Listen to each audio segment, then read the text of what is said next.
విదేశాల్లో mutual divorce మీద ఎలాంటి చట్టాలు ఉంటాయి? అక్కడ ఎలా వర్కౌట్ అవుతుంది మ్యూచువల్ డైవర్స్? అంటే ఇండియాలో మ్యూచువల్ డైవర్స్ అంటున్నారా?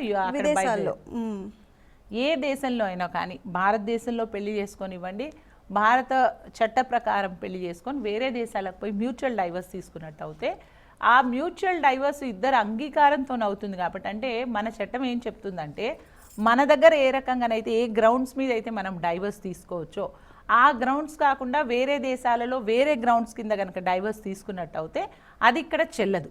కానీ మన దగ్గర ఉన్నటువంటి గ్రౌండ్ ఇప్పుడు మ్యూచువల్ డైవర్స్ ఉంది, మన దగ్గర మ్యూచువల్ డైవర్స్ ఉంది, అక్కడ కూడా మ్యూచువల్లే తీసుకున్నట్టు అయితే ఇద్దరు కూడా ఒప్పుకొని తీసుకొని ఉంటారు కాబట్టి ఆ డైవర్స్ ఇక్కడ వర్తిస్తుంది. దాన్నే ఇక్కడ వచ్చి రాటిఫికేషన్ కూడా చేయించుకోవచ్చు మన దేశంలో కూడా.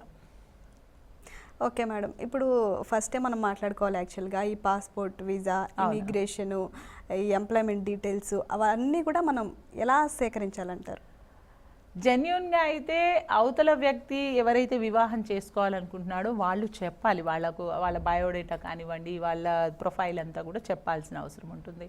అలా వాళ్ళు నేను సో అండ్ సో కంపెనీలో వర్క్ చేస్తున్నాను, లేకపోతే సో అండ్ సో స్టేట్లో ఉంటున్నాను, ఇక్కడ ఇది నా వీసా స్టేటస్ ఇది అని అన్నప్పుడు ఎంక్వైరీ చేసే అంటే వాళ్ళు చెప్పినటువంటి ప్రొఫైల్ని బట్టి వీళ్ళు ఎంక్వైరీ చేయగలుగుతారు.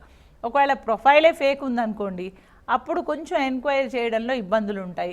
నేను అన్నట్టుగా అక్కడ ఉన్నటువంటి వాళ్ళతో అక్కడ కన్సర్న్ స్టేటో లేకపోతే నియర్ బై ఉన్నటువంటి వాళ్ళతో ఎంక్వైరీ చేసినప్పుడు కొంచెం వరకు ఆ కంపెనీలో అలాంటి వ్యక్తి ఉన్నాడా లేదా ఆ ఐడితోని, లేకపోతే ఆ టీంలోని లేదా ఆ స్టేట్లోని అలాంటి ఆయన అడ్రస్ కానీ అట్లా ఏదో ఒక వివరాలు తీసుకొని ఎంక్వైరీ చేయాలి. బట్ 100% అన్ని దగ్గరలో కూడా మనం సక్సెస్ సాధిస్తాము ఎంక్వైరీలో అనేది చెప్పలేము.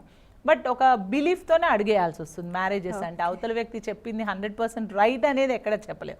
బట్ ఇన్స్టెడ్ ఆఫ్ స్టెప్పింగ్ ముందుకు వెళ్లే ముందు ఒక ఎంక్వైరీ చేస్తే బెటర్ ఉంటుంది. బెటర్. అవును మేడం, ఇప్పుడు చాలా మంది మోసపోతున్నారు ఆ విధంగానే. ఇప్పుడు ఏ దేశాల్లో ఇలాంటి మోసాలు ఎక్కువగా జరుగుతాయంటారు? అంటే ఏ దేశాల్లో అనేది ఏం లేదండి, మన వాళ్ళు ఎక్కువగా కనిపించేది మనకి అమెరికాలో కనిపిస్తారు, లేదా కెనడా, యూకే లేదా గల్ఫ్ దేశాల్లో కనిపిస్తారు.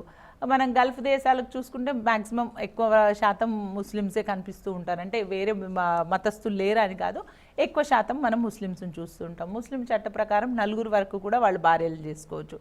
ఎక్కడ ఎంతమందిని చేసుకున్నా కూడా వాళ్ళ చట్ట ప్రకారమే వాళ్ళ పరిధిలోనే.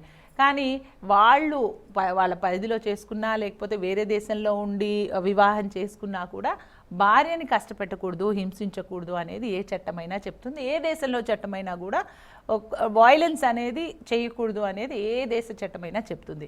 కాబట్టి మనకి ఎక్కువ శాతం మన వాళ్ళు ఎక్కడ ఉంటున్నారో అక్కడ మనం ఇప్పుడు మధ్యకాలంలో మనం చూసినట్టయితే యుఎస్లో చాలా ఎక్కువ మంది ఉంటున్నారు. యుఎస్ ఆర్ యూకే, ఆస్ట్రేలియా ఇట్లాంటి దేశాలలో ఎక్కువ శాతం చూస్తున్నాం. మరి అక్కడ నుంచి ఎక్కువగా కంప్లైంట్స్ వింటూ ఉంటాం మనము ఇలా పెళ్ళిళ్ళు. అండ్ యుఎస్ చాలా కామన్ అయిపోయింది.